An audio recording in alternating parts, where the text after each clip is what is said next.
ऐसा लोग কোথায় যাচ্ছিস? এক তো কুরবানি ছাগলের তো ঘাস কাটতে আছি। তোদের কুরবানি আছে তো? আমাদের কুরবানি নেই তো। গরিব তোদের কুরবানি নাই, আমাদের বাড়ি দাওয়াত করে যাস। কুরবানি গোস্ত খাবি?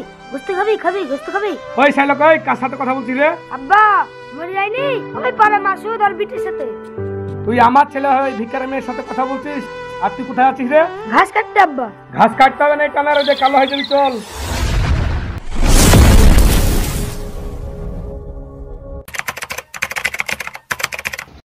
থাকির এবার তুই ঈদে কটা জামা কিনেছিস? তিনটে। তিনটে?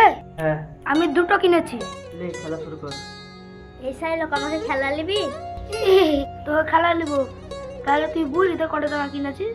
এবার আমার মা আমাকে জামা কাপড় কিনে দিতে পারেনি। ফকির ফকির ফকির ফকির হে ফকির ফকির হে ফকির ফকির হে ফকির হে ফকির। চ আমরা খেলি গে।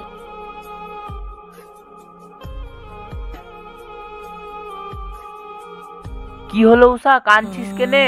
ওই দেখো মা, আমি খেলতে গিয়েছিল, আমাকে খেলা লাইনি। আমরা বলে গরিব, আমাকে তুমি তাড়াতাড়ি জামা কাপড় কিনে দাও মা। তোর বাপ আজ 5 বছর মরা হলো, তোকে তো আমি ঠিক মতন খাইতে দিতে পারি না, আবার তোকে জামা কি করে কিনে দেবো? লোকের কথা শুনলে হবে না।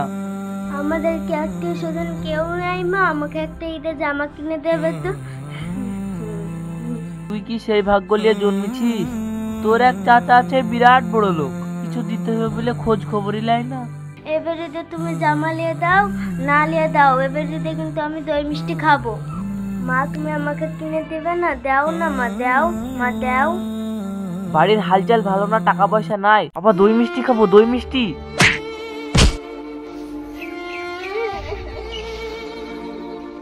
মা আমি আর কোনোদিন দই মিষ্টি খেতে চাহাবো না। তুমি কাঁদো না, তোমার চোখের পানি আমার দেখতে ভালো লাগছে না মা। আমি আর কোনোদিন চাইবো না মিষ্টি খেতে। তোর দোষ নাই রে মা, সবই আমার কপাল।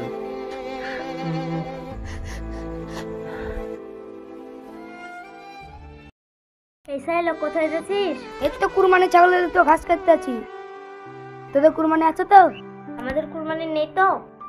গরিব তোদের কুরবানি নাই, আমাদের বাড়ি দাওয়াত করে যাস। কুরবানি গোস্ত খাবি? গোস্ত খাবি? ওই শালা কই কার সাথে কথা বলছিস রে? আব্বা মরে যায়নি, আমি পারে মাসুদ আর বিটির সাথে। তুই আমার ছেলে হয়ে ভিখারি মেয়ের সাথে কথা বলছিস, আর তুই কোথায় আছিস রে? ঘাস কাটতে আব্বা। ঘাস কাটতে হবে না, টানার যে কালো হয়ে যাবি, চল। এক আটি ভুট্টি আনবো, আই খাবি ছাগলকে।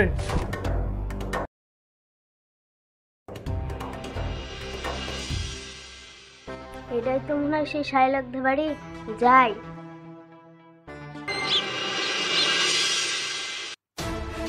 শাইলাক, তুই আমাকে দাওয়াত দিয়েছিলি নি, তাই আমি আসলাম। কুরবানি গোস্ত খাবি? গোস্ত খাবি? খাবি গোস্ত খাবি? গোস্ত খাবি? খাবি গোস্ত খাবি? গোস্ত কে রে খাবি? শাইলক, কে এসছে রে? আব্বা মরে যায়নি, মাসুদের বিটি। কিসের লেগে এসছে? এই গোস্ত খাওয়ার কথা বলেছিল তার লেগে। ওই তোদের লেগে কুরবানি দিছিলাম, 4 লাখ টাকা খরচ করে কুরবানি লিছি, আর তুই গোস্ত খাবি? হ্যাঁ, ছেলে পিলের ভাতের দিকে তো নজর লাগিয়ে দিল। এই ছোড়া, ওইদিকে ঘুরে খা। আর তুই গোস্ত খাওয়ার লেগে এখানে দাঁড়িয়ে আছিস না? তোদের লজ্জা কিনা কিছু নাই না? যা কিন্তু হাট, যা গোস্ত খাবে, হাট, চল চল।